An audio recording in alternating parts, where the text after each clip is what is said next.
रमीज़ को कार से उतारे थोड़ी देर ही गुजरी थी कि मेरा दिल घबराने लगा। कार की पिछली सीट पर वो तीनों बैठी हुई थीं। सारा 10 बरस की थी, जबकि मारिया 13 साल की होने वाली थी और मेरी बीवी, जिसकी सेहत इतनी अच्छी नहीं रहती थी। ऐसे में अगर कार चलते चलते रुक जाती या फिर कोई अचानक से कार के सामने आकर हम पर हमला कर देता, मैं ऐसी हालत में क्या करूँगा। ये रात का पिछला पहर था। सड़क पर ट्रैफिक ना होने के बराबर थी। ये इलाका आबादी से दूर था, इसलिए सड़क बिल्कुल खाली थी। ये सोच सोच कर मेरा दिल बैठा जा रहा था, जबकि वो तीनों उस वक्त पुरसुकून हालत में ऊँघ रही थीं, इससे बेखबर कि रमीज़ के जाने के बाद मुझ पर क्या बीत रही थी।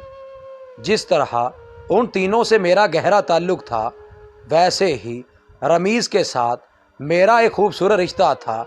मगर किस्मत की सितम ज़रीफ़ी कि मैं इसे वैसा प्यार नहीं दे सका जैसा सारा और मारिया से करता था। रमीज़ मेरा बेटा था, जो मेरी पहली बीवी से था। पहली बीवी बीमारी से मर गई तो मैंने दूसरी शादी कर ली।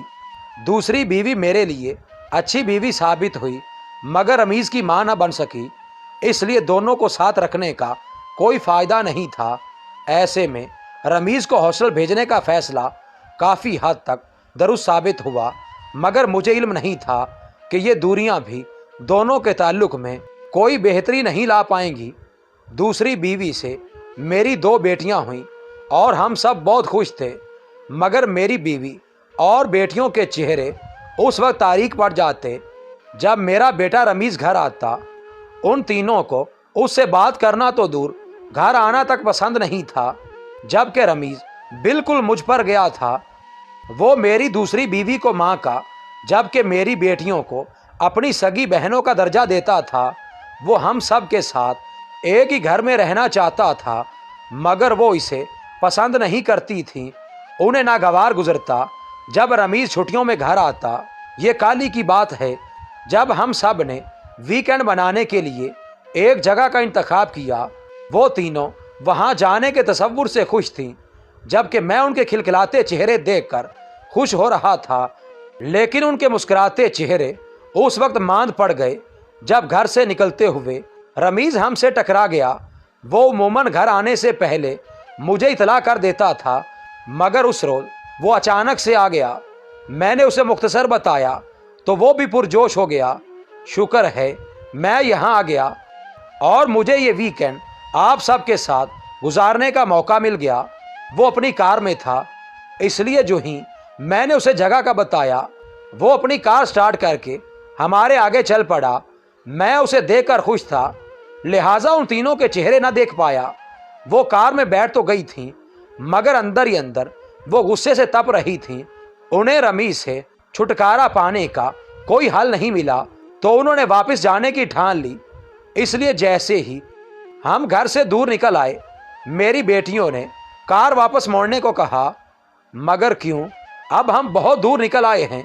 मैंने एहतजाज करना चाहा तो उन्होंने कहा कि वो रमीज़ के साथ वहाँ नहीं जाना चाहती। अगर वो साथ जा रहा है तो आप दोनों बाप बेटा चले जाएं। लेकिन मुझे और मेरी बेटियों को घर छोड़ने के बाद मेरी बीवी ने मुझसे सख्त लहजे में कहा। मैंने यकदम कार रोक दी। वो तीनों बाजिद थीं कि उन्हें वापस घर जाना था, जबकि मैं उन्हें जाने से रोक रहा था। रमीज़ जो हमारी कार से आगे आगे चल रहा था, हमें रुकते हुए देखकर वो भी हमारे पास आ गया। नज़दीक आने पर रमीज़ ने हमारे दरमियान होने वाली गुफ्तगू सुन ली और उसने मुझसे मुखातिब होकर कहा कि वो वापस हॉस्टल जा रहा है। आप लोग अपना वीकेंड मेरी वजह से ख़राब ना करें। ये कहकर उसने कार वापस मोड़ ली और मैंने अपनी कार स्टार्ट की। लेकिन अब रात के इस पहर सुनसान सड़क पर 3 ख़वातीन के साथ सफ़र करने पर मैं घबराहट का शिकार हो चुका था।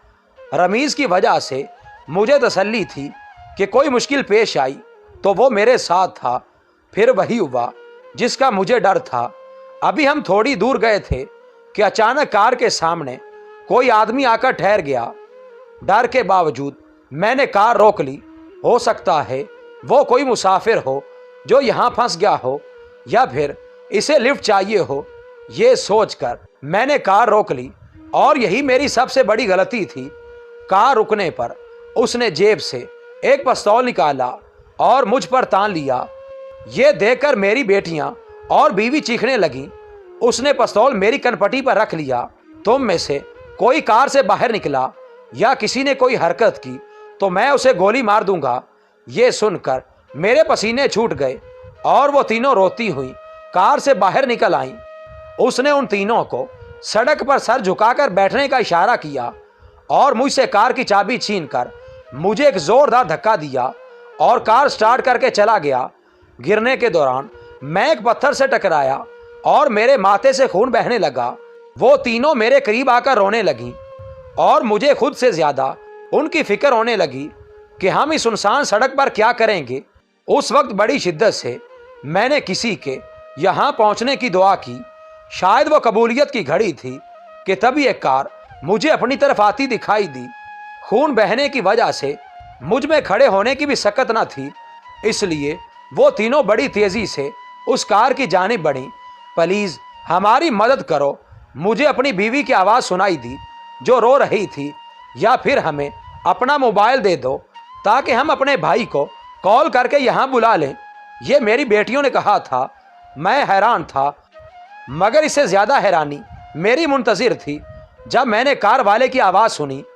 मैं तुम्हारा भाई हूँ प्यारी बहनों, अगरचे तुम सब ने मुझे अपने साथ ले जाने से इनकार कर दिया था, मगर मैं तुम्हारी हिफाजत के लिए घर जाने की बजाय तुम लोगों के पीछे आ रहा था।